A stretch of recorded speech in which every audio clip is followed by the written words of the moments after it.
And this is WMNF Tampa, and this is True Talk. And welcome to True Talk on WMNF 88.5. The show hosted by Samar and Ahmed Bedier. I'm Ahmed Bedier. Samar will be joining us shortly. We'll be speaking today about the news that shocked the world, the election results that has shocked so many people.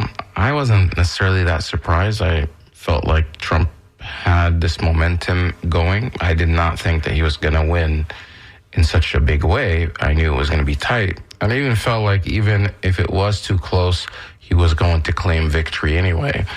And but now none of that, as far as being a contested election, that's not happening because it looks like he may even win the popular vote. The first president-elect to do that first Republican to do that in some 20 years.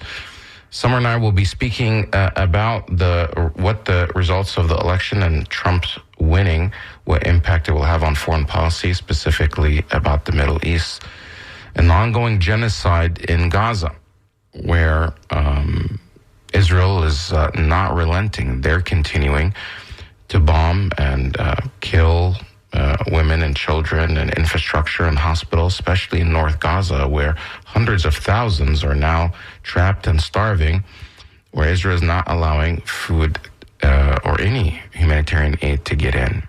What will happen now during this transition period while our government here is busy with the transition? Will they escalate their agenda and the genocide, or will they slow it down? We'll also try to take some of your phone calls, that and more. And when we come back, this is True Talk on WMNF 88.5 FM.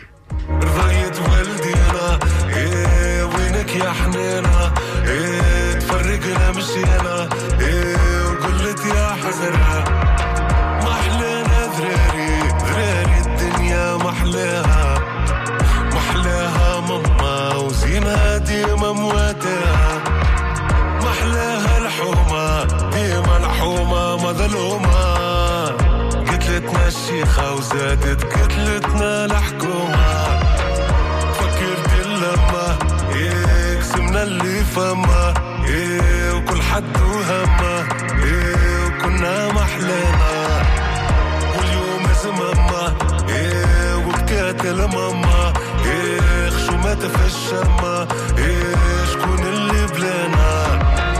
فكرت أصحابي حبوا على خرابي عطيتهم مترابي فرشوش وكفرش نزرابي عيب على روحي ما نعيبش على قرابي رقدت ونحلم وفكت نجري على سرابي وفي غيبوبة وينك يا صحوبة وطلعوا ذيوبة وناس خوانا بيوسنا مقلوبة وقلب بالتوبة ويام محسوبة. Welcome back to True Talk on WMNF 88.5 with Ahmed and Samar. That's Balti, Ya Hasara, Tunisian rap artist. And I open with this guy a lot on our show. I don't know, I like that song. Back to the election that's shocking people around the world, and now the blame game is happening. Everybody's pointing fingers, especially the Democrats, on why Harris lost again. And it's not because of lack of funding, that's for sure. Kamala Harris raised her campaign had $1 billion and spent about $900 and almost $1 billion, becoming one of the most expensive campaigns of all time, combined with outside what's called super PAC or outside groups, allied groups. It was a combined total of $1.6 billion.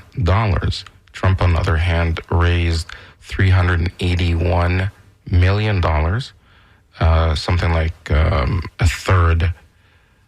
little bit over a third of what Harris raised, and spent $345 million. But with combined outside money from super PACs, it was a combined $1 billion on Trump's side, so about $600 million less than Hillary, and they spent a combined total of also around $1 billion. Of course, the outside money, part of it is coming from Elon Musk's PAC, which was $130 million. Before going on the show, my producer, one of our producers here said that, the billionaires are running things, which is probably true. And he, mentioned Elon Musk. Well, Elon Musk did put in $130 million of his own. However, on the Harris side, billionaires were also backing her. The majority of the billionaires, she had more billionaire support than Trump did, yet still lost. Now, Samar is with me now live. Samar, were you surprised by the results? Assalamu alaikum, Ahmed, and hello to all our listeners and supporters. I was surprised, Ahmed, like you said, at the margin of winning. I thought maybe it's going to be a close call. I thought maybe it will be a repeat of what happened 4 years ago. I didn't really expect the winning to be with that huge margin. But to be honest with you, I was almost certain that he will win. What indication? Why were you so certain that he's going to win? Because it seemed like the media was spreading all this news that his campaign is in panic, he seems down, that he's looking at a loss. And there was this news about this Iowa poll that came out a few days right before the election, like on Saturday, saying that Iowa, which was supposed to be expected to go for Trump, that somehow the Seltzer poll there that's really reliable showed that Iowa would go to Harris, that she was up by 3 percentage points. And that was, people saw that as somehow an indication that she would win. Of course, that did not happen. That Seltzer Iowa poll turned out to be completely wrong, and Trump won Iowa. But why did you feel certain that he was going to win somehow? I'm going to tell you about something happened to me about maybe 4 or 5 months ago. I can't recall. But my roof was destroyed from Ian, the hurricane that happened 2 years ago. Anyways, we were eventually able to find a contractor to change the roof. This gentleman, Ahmed, is young, in his mid-30s. He's Hispanic, wasn't born here, maybe came here 8-9 years ago. He has a decent house, very, very decent house, car. He travels, and so he was showing me on his phone the different tiles. And while he was scrolling his phone, I saw a couple of Trump things. So I looked at him and I said, "Why do you have a Trump thing on your phone?" He says, "I love the guy." I said, "What?" He says, "Yeah, I love him." I said, "But he's always like saying bad things about minorities and you Hispanic people in particular." He says, "I don't care. I was doing better business, and I was paying less for groceries." And mind you, this is somebody who is very, very, very comfortable. Okay, average roof he fixes is between $150,000 to $200,000, so he has a good cut. And 1/3 of people work with him probably don't have permits to work. And that made me realize that we may misjudge people because Trump might say something negative about Puerto Ricans, or somebody in his campaign might say something negative. But at the end of the day, people are thinking of their economy.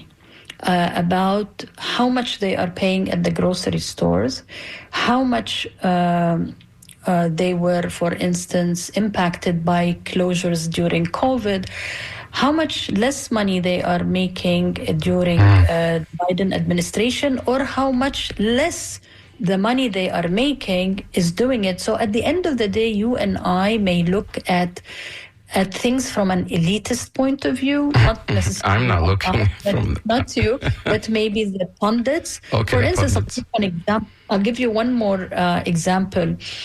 When, for instance, he says the weirdest stuff, like from movies or God, where he goes on a tangent.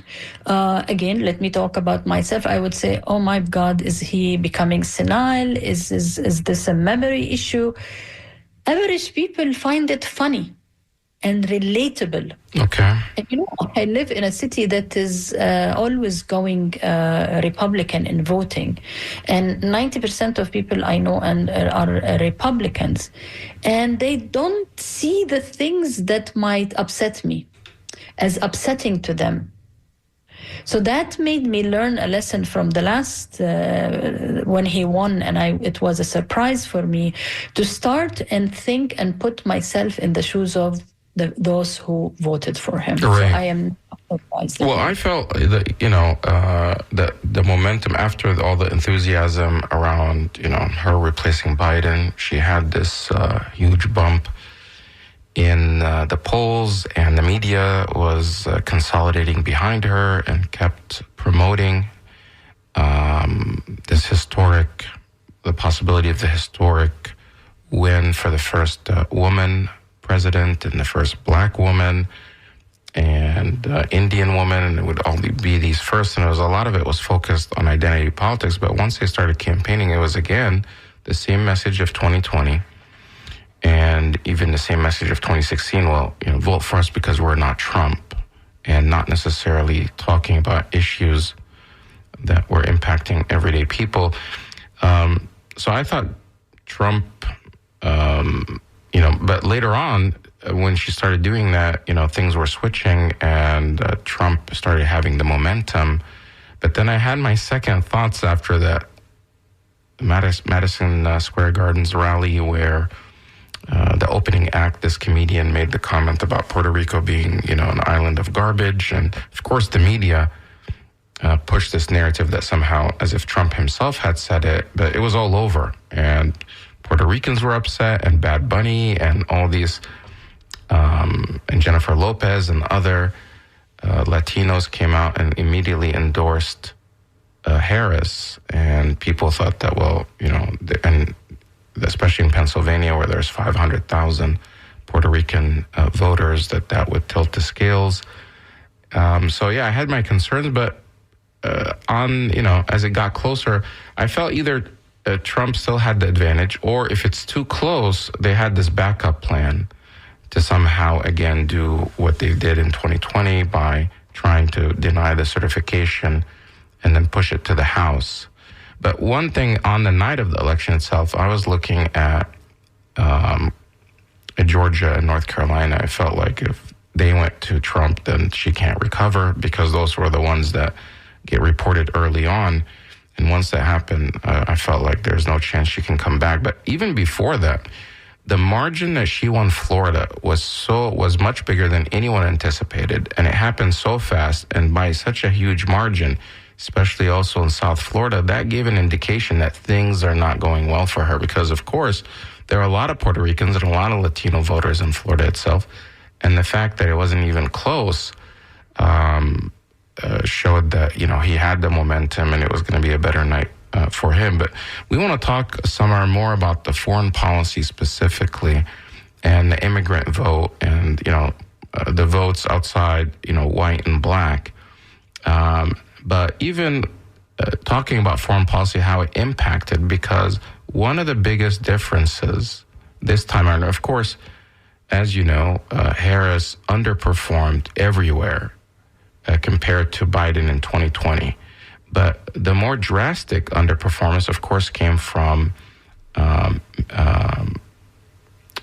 white males, or males in general, not just white, even Hispanic and Black men voted in bigger numbers for Trump than they did for Biden. But one specific category is the young voters between the ages of 18 and 29. That was the biggest shift. And it wasn't just the men, it was also women that shifted. And she got a lot less votes in that category.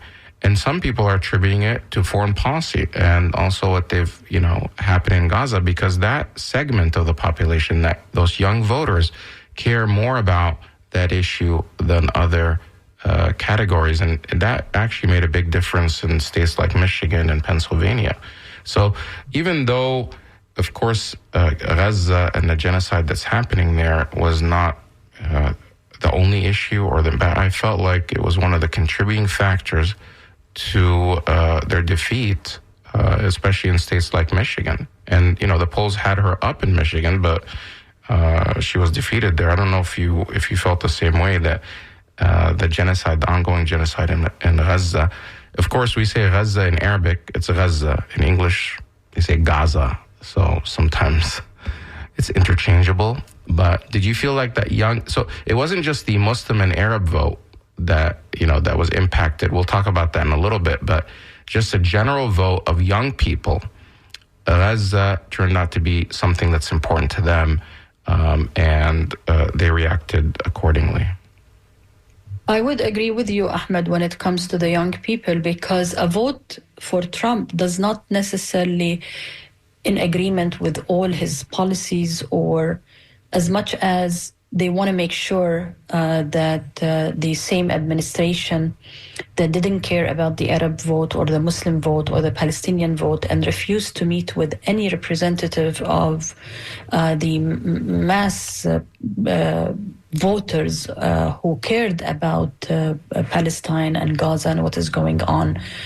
So it might be not necessarily a vote of confidence for Trump as much as making sure that this administration that has financed the genocide is not going to continue financing the genocide. Especially, for instance, I remember vividly she was on The View and she was asked, so what is it that you're going to be doing different than the Biden administration? And she said, oh, nothing comes to mind.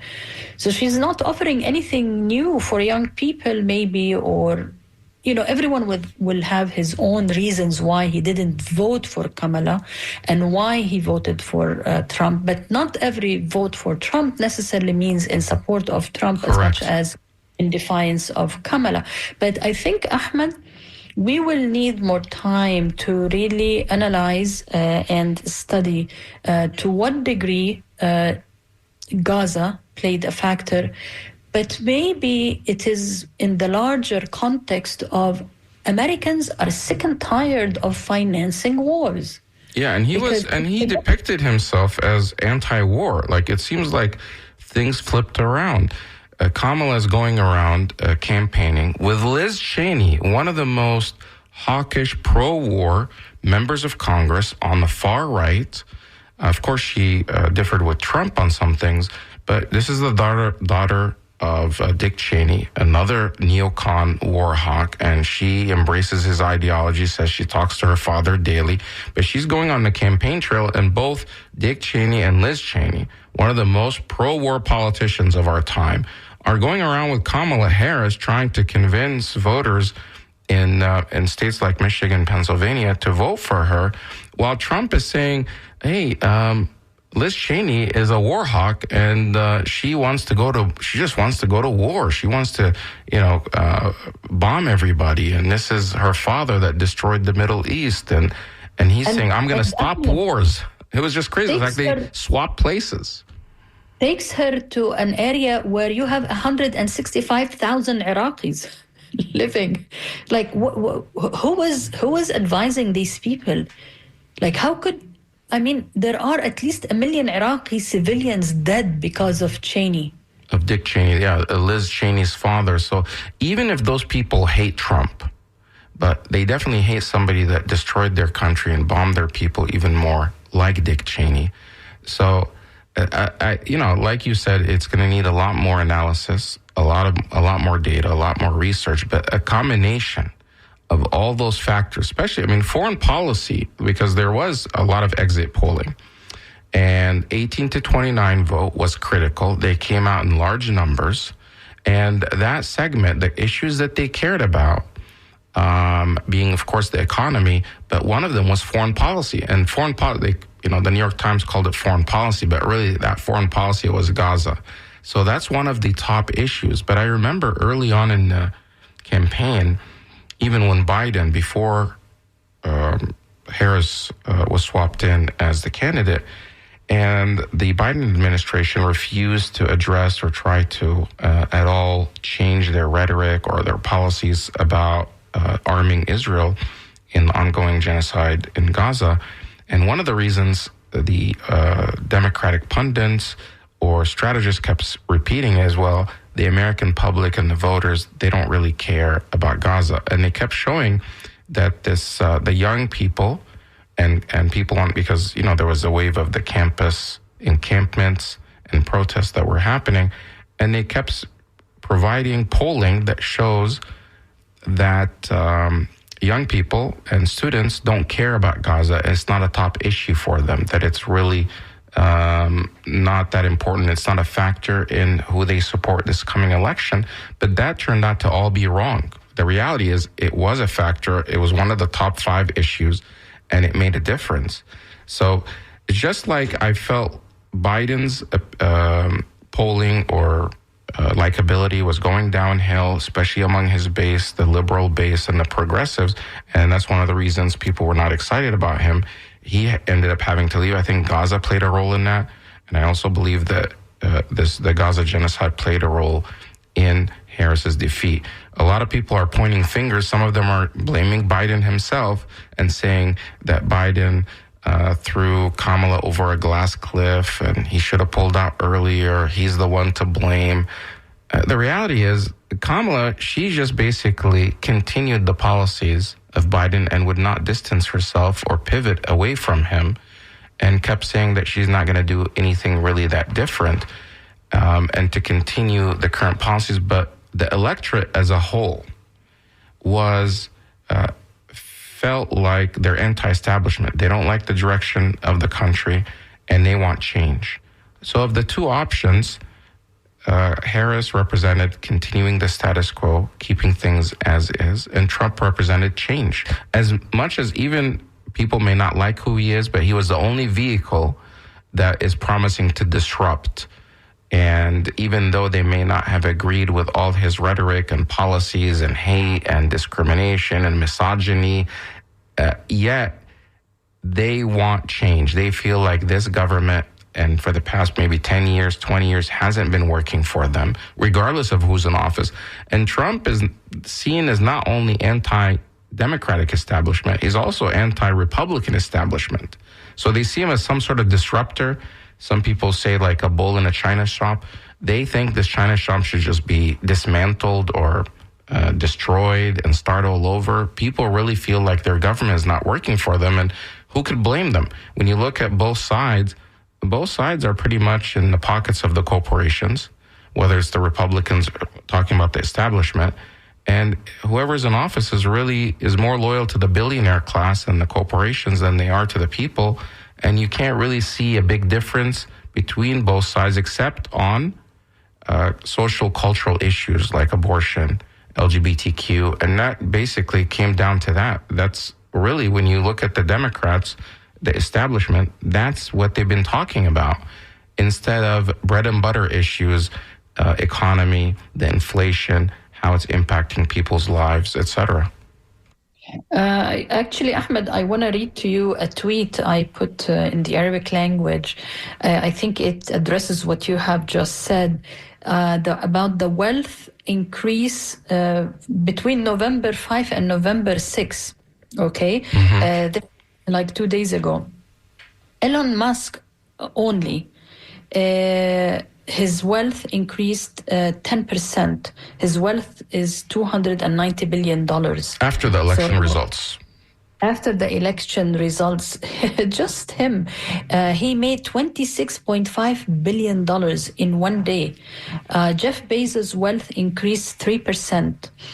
I think only Mark Zuckerberg is the only one whose wealth didn't. Because Trump has been saying that Facebook is the enemy or something. He's the only one. So Larry Ellison, 5.4%, around $10 billion. The only guy who lost money is the French guy of Louis Vuitton. I really have no idea, but he lost like billions. I have no clue why. Bill Gates from Microsoft, 1.2% of his $1 $159 billion. So you have like 10 people who made billions, except for Mark Zuckerberg and the French guy of Louis Vuitton. So like you said, Ahmed, if you look at the polling that the media maybe do not concentrate on, like it's the economy, it's the economy, the economy. And like, I think what you were explaining, because I saw your interview on Al Jazeera English, the establishment, this government, the government, not control as much as the lack of change, whether you are a Republican or a Democrat. And it doesn't mean that Trump is going to change anything. Because, for instance, Ahmed, I was looking at a report that Trump promised to increase tariffs on imported goods.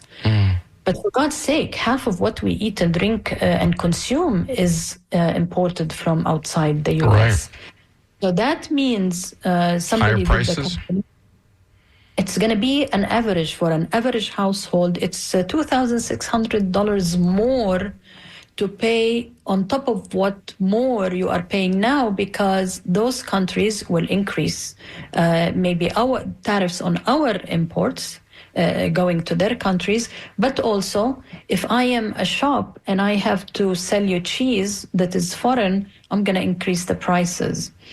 So, but like you said, people are they going to put tariffs on cheese? Because I like cheese, especially. Yeah, if anything, this is what he promised. But this is one thing. So it doesn't mean that he will deliver anything, because he also... Well, he is going to have the Senate. They have the Senate now, and the House is... They haven't ruled, it's still being calculated. It may be 1 or 2 weeks before we find out who controls the House. But the Democrats lost the White House. They lost the Senate, and now they may even lose the House. Do you think that there's going to be any self-reflection, like, hey guys, maybe we're doing something wrong, maybe we need to change our strategy or our policies? Because again, this feels like 2016, and the candidate for change within the Democrats was Bernie Sanders. And just as a disclosure, I was I was involved in the Bernie Sanders campaign. I was a delegate for him. I believed that, he was offering some change, and it really resonated with Democrats. But the establishment, we know what happened. The Clinton people and the establishment within the party strangled that campaign, contained it, rigged the vote somehow, and Hillary came on top, and she eventually lost. And now, again, it's the same people that pushed Hillary Clinton are the same people that pushed for Harris. It's the same establishment, and they've sidelined the Bernie Sanders camp and that whole wing. And again, they lost again. When will there be any type of self-reflection to say, hey, well, maybe it's time to change the leadership of this Democratic Party to be more in line with what the people want and what the base wants? Because they seem to be out of touch with the base. 70% of Democrats want to stop arming Israel in the genocide. Yet the establishment, the elites within the Democratic Party, are the ones that are denying this. They are the ones that are getting in the way. They are not reflecting what the people on the ground want. And when you try to challenge, whether at the local level or at the state level or even at the national level, it seems like they've rigged the rules in certain ways to make it very difficult and make it undemocratic for anyone else to be able to have change or overhaul this Democratic Party. Case in point is how they picked Harris. She was just, appointed instead of having an open convention. She was just chosen by the leadership. Ahmed, I think you raised also in the middle of what you were saying a very important point, and I really want to address that. The reaction, you asked, will there be reflection? The knee-jerk reaction from people on Twitter, because you know how much I am there, from supporters of Harris and Republicans, coming at me and people like us, although I publicly do not mention if I'm going to vote for this or that. I don't do these. but saying, oh, okay, now we'll see how he will wipe Gaza out. Now you will see how he will turn it to a parking lot. Now we will see how Trump is going to finish the job really quickly and support Netanyahu. Like, excuse me? As if you're to blame. As if you're to blame for what happened. Yeah, why aren't you like taking a moment to think of what you are saying? Why this hateful language? You keep pointing fingers at Trump supporters and say they are hateful, they are ugly, they say bad things. You are doing the same to me. Oh, I have nothing to do with that. You don't even know what is my vote. Why are you blaming Arabs? I think they're trying to blame because they saw some segments like in Dearborn, in the most populated Arab and Muslim city in America, the majority of the votes there, and in the past they've always voted for the Democrat and for Biden. They completely flipped, and Trump surprisingly won the majority of votes out of Dearborn because they voted against Harris. But that same community, interestingly enough, did not do that down ballot. They did that for the president, but when it came for their congressional candidate, Rashida Tlaib, it was the other way around. Rashida in Dearborn, Congresswoman Rashida Tlaib, she got double the number of votes than Kamala Harris. So even though they're both in the same party, so it's more about the policies. It's not like these people just abandoned the Democratic Party. Yeah, but it was something against Harris because, one, Harris refused to go to Dearborn at all. Trump actually went there and tried to court the people and said, I'm going to bring peace for people that are tired of the war. So it's not, and then, so I think they're trying to say, because there are stories that in some communities, Arabs and Muslims voted for Trump, that somehow they want to lash out at the Arabs and Muslims over Gaza. But guess what? If all the Arabs, and Muslims in Michigan, and all the people that voted for Jill Stein, all voted for Harris, she would have still lost. Because one of the things they kept saying was, if you vote third party, if you vote for Jill Stein, that's a vote for Trump. However, if you calculate nationwide even, if you calculate all the votes of all the third-party candidates together, you're talking about Jill Stein, Oliver, even RFK, who was no longer in the race but was still on the ballot, and anyone else. If you calculate all the third-party together combined, if they all voted for Harris, she would have still lost. That's how bad the loss was. And also Ilhan Omar won, so it seems... like you were saying, Rashida and Ilhan, they won by very comfortable margins. At the same time, the rest of candidates are fighting for their lives. But one more thing, Samar, I just wanted to point out on that note. I was watching an expert talk. I think it might have been on Democracy Now!, basically pointing out that all the congressional candidates that stood against and spoke out against the genocide in Gaza and were vocal, there aren't that many. In their general election, they all won comfortably.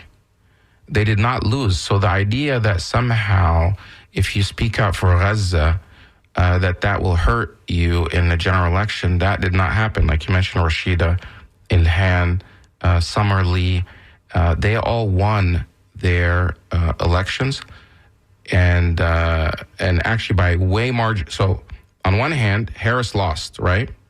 But that did not translate to losses for those that within her party, Democrats, who were vocally in support of ending the genocide and speaking out against Israel. Those people won. Harris lost. So that should offer some self-reflection that, hey, maybe the Rashida and the Ilhan and the Samar Lee wing have something that the voters want, and especially when it comes to foreign policy. Now, the people that they were able to defeat, the AIPAC and the pro-Israel lobby, they were able to defeat Jamal Bowman and Cori Bush, but that did not happen in the general election. That happened in the primary by AIPAC recruiting other Democrats to run against the incumbent Democrat to kick them out of office and pumping millions and millions of dollars, and sometimes 5-1, 10-1, as far as the funding to defeat Jamal Bowman and Cori Bush. And they were not defeating them on a message that, oh, they're pro-Palestine. They were smearing them with other tactics about local issues. So the point that I'm trying to make is standing up against genocide is actually a winning policy, and those that stood up against the genocide actually won their election. Those that enabled the genocide, like Harris, ended up losing. Of course, that wasn't the only reason. There are a number of them, but that's an important criteria. And I think it should motivate more Democrats to be vocal against the genocide and against arming Israel to continue the genocide. Let me just remind our listeners, this is True Talk on WMNF 88.5 FM. My co-host Ahmed Bedier and myself, Samar Jarrah, are discussing the result of the elections from our perspective as American Arabs. Ahmed of Egyptian origin, I'm of Palestinian origin. We are both Muslim. We are also, Ahmed, maybe in the last few minutes we can talk about what is being said in Arabic in the Arab world, because it's quite interesting. But I just want to address a tweet by David Korn, who's a DC bureau chief of Mother Jones and an MSNBC analyst. He came back to say, oh gosh, you misunderstood this tweet of mine, where he was responding to the fact that somebody was saying how much Trump won in Michigan. So one was showing this image of Trump getting 60% of Latino votes in Michigan versus 35% Latino votes in the same state.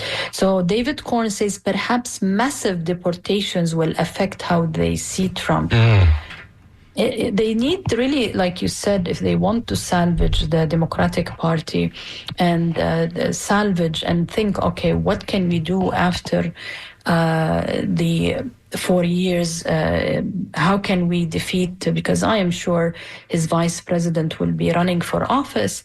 They really need to do reflections. There is another point, Ahmed. I just read a statistic that says 79% of Jewish votes went to Kamala. And this is something that has not happened, statistically speaking, for 24 years. So this is also another thing that should be reflective. What is the point of that? What is the reflection? So many people are standing with genocide, voted for her. Right. Because the pro-Israel people are standing with Harris, is what you're saying. Or voted for Harris and lost. Of course, people are reporting, though, that Netanyahu's and people, the right wing in Israel, are celebrating Trump's win. I don't know if that's consensus there, because I've also read before the election that some within Israel are a little concerned if by Trump's win, because he's been saying he wants to end the war. And maybe we can shift to that. What do you think is going to happen now that Trump won? And do you think that the Gaza genocide will continue under his leadership? Is he going to just, as some of these Democrat activists are saying online, wait until Trump turns it into a parking lot, turns Gaza into a parking lot, which, by the way, a lot of activists, Palestinians, pro-Palestinians responded, or what they call, clap back, to say, well, Gaza is already a parking lot now and has been under Biden and Harris for quite some time. Aren't you paying attention? One account tweeted back showing an image of a baby's foot in the rubble, and responding saying Gaza has turned into a cemetery under Biden. So forget about parking lot; it's already a cemetery now. I don't know if these people that are saying these things, like you said, were not paying attention or what, but Gaza, the genocide is continuing, has been under this administration. But what do you think is going to happen now moving forward? I just want to say something. I don't think they care for us when we have a different opinion, Ahmed. Who's they? care for us.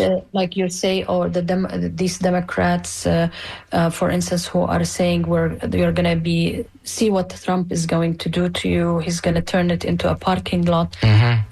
They do care about us when we are on the same page, but if we have a different opinion, all of a sudden they remember that we can be deported and we are the other and we are brown. But you and I mean, it's not like we are pro-Trump. We're just saying, hey. Absolutely not. It's like they equate criticism of somehow that you're being with the other side. No, okay, own up to your own mistakes. Not. Why aren't you blaming white women and white men who voted for Trump? I mean, Harris barely won, won the white women vote, but not by a huge margin as she did with the black women. And white men, I mean, overwhelmingly for Trump. Why aren't you blaming the young vote? They're out of touch and they want to just blame everyone but their own selves and their own policies, that they don't want to talk about the issues that are really impacting everyday people. And they need that self-reflection. You know what? When you mess up at a job, you usually get fired. Let's just see how many people are going to get fired from this political establishment. I think that they'll probably likely, do everything they can to remain in power to lead the Democrats. But let's just get back to this topic before we end up. And by the way, we want to take some phone calls at the end to get some reaction. So if you want to call in, you can call in live at 813-239-9663, 813-239-9663, or you could email us at dj@wmnf.org, dj at wmnf.org. But please answer that question. I want to read a couple of emails. What do you think is going to happen that Trump is now won the election when it comes to Gaza? I think he will find a way to cut a deal, as he likes to use this word. I think he will try to stop it somehow. It doesn't mean it's going to be to the advantage of the Palestinians. It doesn't mean that he will be pursuing two-state solution. I don't expect anything, to be honest with you, very positive from Trump. However, I think you and I had this conversation. He might actually the idea of Israel annexing the West Bank. It's already under total occupation. So just give it another name. And this would put Palestine in a new perspective, because this idea of milking the two-state solution, I mean, every time I hear two-state solution, I want to really don't want to say. You want to puke? Is that what you're saying? Yeah, is that a okay word? I'm not sure. Puke is okay for the air. Okay. Vomit. Now,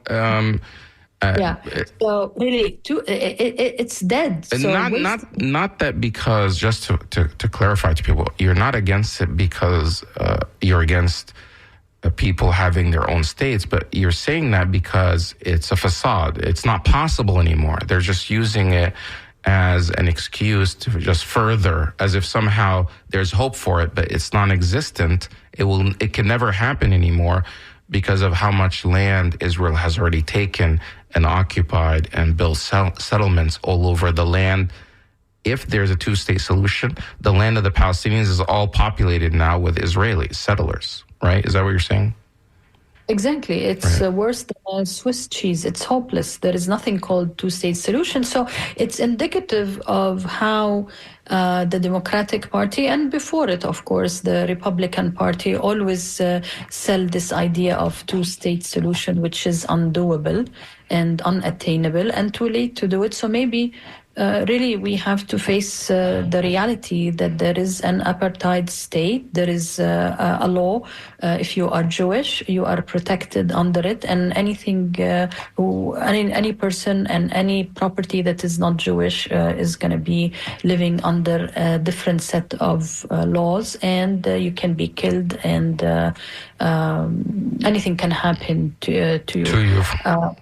Let me read this message from DeMarco, who said he basically sent a screenshot to a text message he sent to the Kamala campaign. Of course, I'm sure you've gotten all these text messages, in the past couple of months from the campaigns trying to get you to go vote for them. So he sent a message, and he sent me the screenshot of it. And this is back from October. He sent a message saying, if you stop funding genocide, I'll support. And he says, if you lose this election, it's because you're funding genocide to protect apartheid. All you have to do is announce that you will change policy and stop arming Israel. If you lose, it will be because of your arrogance, and you will deserve it. We don't deserve to have you risk U.S. democracy to continue funding genocide. And in the comment today, he's saying, when he copied this message, he said, he or she, I don't know their gender, about Harris. Harris allowed Trump to be the peace candidate, which is a sick and twisted joke, because she is arming Israel, promising to arm Israel, said build the most lethal military in the world at the convention. And somehow Trump pivoted and said, hey, I'm going to bring peace. I'm going to stop the wars. I'm not going to start new wars. Of course, and he's saying it's a twisted joke that that's the case, but all she had to do is say, when it comes to foreign policy, that I'll stop arming Israel. I want peace, not war. And things might be different. I have Betty called, and she's been on for a long time. I'm going to take her phone call, and if you want to join in, you can call 813-239-9663, 813-239-9663, or you could email DJ at WMNF. Betty, sorry you've been on hold for so long. Thank you for joining. You're on True Talk right now. Go ahead, Betty. Betty, are you still there? I think she was on for so long that she might have left. Hello, Betty. Okay, maybe we'll go back to Betty later. Mike from Sarasota, go ahead. Hey, thank you for taking my call. Sure. I wanted to respond to your comments about the Latin vote in this election. Yeah, go ahead. I was listening to NPR this morning, and they said that one of the surprising aspects of this new election, of this latest election, was the big support from Latin males, the unexpectedly large support from Latin males that Trump got. Mm-hmm. And this has sparked me to thinking two things. I mentioned two other things. One, my friends in the black activist community have often complained to me how the Latinos don't really seem to ally with them. Mm. And then my final point here, and I don't expect that you can possibly agree with this, but I think that there's a sense of machismo in the in the Latin male community, which was pretty famous. And I think Trump, as we all know, had kind of a bro, very aggressive approach later on. He was trying to appeal to the bro culture. Yeah. So I think that Latin male machismo thing may have allowed a lot of Latin males to go switch over to the Trump campaign. Yeah. But, this same bro mentality or feelings are even more prominent within the white community. I mean, the white bros are the biggest segment that went with Trump, right? Well, I'm not. So it's not just exclusive. It's not just exclusive to Latin. It's just the difference this time is even minority groups like Black and Latin also shifted over in bigger numbers. And that was the other thing that NPR said, that the other group that really came out in this election much stronger than they have in the past was the white community. Mm-hmm. The white community was overrepresented compared to the last election. Right. So I it may be, and again, I can't expect you to agree with this, but that this election was a lot about racial division here. It was white. They perceived Kamala as kind of a black candidate, and there was a white reaction. But that doesn't explain why Latin and Black men also shifted. That's where I get into the machismo thing amongst Latin males. Now, but I think in a way that I may not agree with you there, but thanks for calling in, Mike, for offering that. Samar, the Democrats are trying to paint this that America's still racist, and that's why they did not choose a black woman.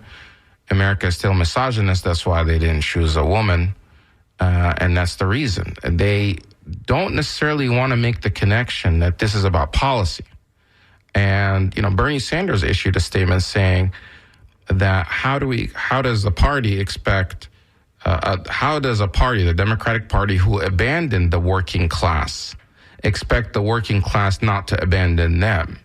And I think, I agree with that more than just that there's a racial divide. Of course, there's a racial divide, and a lot of the segment that voted with Trump, his base, there is that racial and supremacy type part of that coalition. But others that join that are not racist, blue collar people that don't think their government is working for them, people that the economy is not working for them, they are disenfranchised, and they feel like the party that they've been behind for so many years that's supposed to stand up for their rights have shifted over, and now they're with the corporations. Even unions were split, and you can't say the unions that supported Barack Obama, who is black, are now somehow switched sides because Kamala is no, it's that segment, part of that quote, those people that shifted is because of other issues. And I happen to agree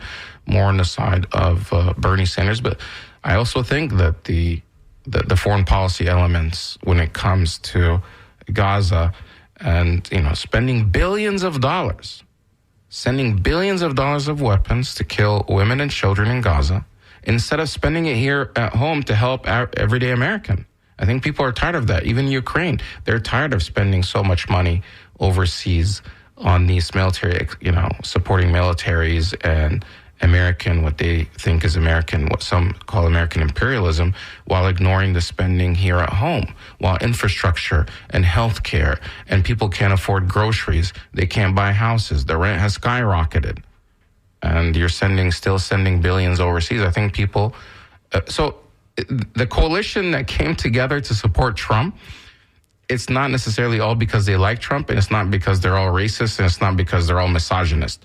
Sure, there may be, in my opinion, elements of that are supporting, but there are others. He wouldn't have been able to win just with that. The easy way out is to use labeling, racist, narcissist, evangelical. They want, they support him. Like you said, he's a vehicle to so many people. But for instance, Ahmed, I know a couple of Muslims who voted for him simply because of the Democratic Party always talking about quote unquote cultural wars. There are people who think that this non-stop talking about gender issues or about bathrooms and transgender, there are people who genuinely are afraid from a religious point of view, from a Muslim point of view, when it comes to their children and what they are exposed to at the school system, whether you like it or not. These are factors out there. So is this Muslim racist? Is this Muslim in support of the policies of Trump? Blank? No, he just picked one thing that is most important to him. Right. I would say. And I think Trump was savvy enough to know that these are things people are disgruntled about. And he spoke about them. And whether he believes in them or not, they resonate and said, oh, okay, well, I'm going to get behind them about this issue. I want to read a message from Alexandra, who said, hello, I agree with both your comments. I believe she abandoned the voters she was taking for granted. She failed to distance herself from Biden on the economy and the Middle East. I don't know if you saw the Intercept article in which a Muslim speaker was booted from the convention without explanation. Yes, we saw that. In Michigan. His name was Ahmed Ghanem. And he was immediately courted by Trump to be a main spokesperson. That says it all. Also, she spoke about women's rights here while defending Israel's massacre of mothers and children. And she says, thank you for your show. That's Alex. Thank you for listening. And here's another message. Oh, this just says you missed a call. I don't think we have enough time for any more calls, Samar. If you didn't get a chance, you could email us your comments at truetalk@wmnf.org, truetalk@wmnf.org, and maybe we could read them on the air. Samar and I check that email address often, and we can maybe reply to you. Samar, there's only about a minute left, and then we're going to go to the scoop, and then it's NPR. I think in the immediate future, things are going to get kind of bad in Gaza. I think Netanyahu and Israel will take advantage of the transition period where people are busy between administrations, and they're going to try to cause as much destruction, grab as much land as possible in Gaza and southern Lebanon, and to, annex those areas and maybe say the excuse is that they want a buffer zone, and try to change the realities, the facts on the ground as much as possible before the inauguration. But I believe they'll wrap it up before the inauguration because they don't. Netanyahu wants to gift this to Trump that somehow he's the one that was able to stop the war and that he doesn't have to inherit this genocide that's going on. So Trump can say, look, I'm already starting on this, because he doesn't want this headache when he starts. And he'll probably go back to the normalization and try to push Saudi and other Arab states to normalize with Israel. But we'll talk more about this. This is